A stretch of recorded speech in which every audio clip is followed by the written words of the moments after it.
صلو علی الحبیب صلی اللہ تعالی علی محمد. مکتبۃ المدینہ کے پرنٹڈ رسالے وہ ہم میں سے نہیں. صفحہ نمبر 86 یعنی 86 پر سے ایک حکایت تفسیر کبیر جلد اول صفحہ 226 کے حوالے سے نقل کی گئی ہے کہ ایک مرتبہ ابلیس نے فرعون کے دروازے پر آ کر دستک دی، نے نوک کیا. فرعون نے پوچھا کون ہے؟ ابلیس یعنی شیطان نے کہا اگر تو خدا ہوتا تو مجھ سے بے خبر نہ ہوتا. جب اندر داخل ہوا تو فرعون نے کہا کیا تو زمین میں اسے جانتا ہے جو تجھ سے اور مجھ سے بھی بڑھ کر شریر ہے؟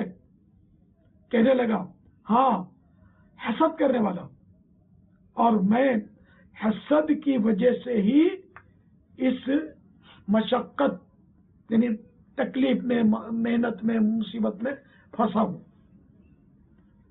صلو علی الحبیب صلی اللہ تعالی علی محمد.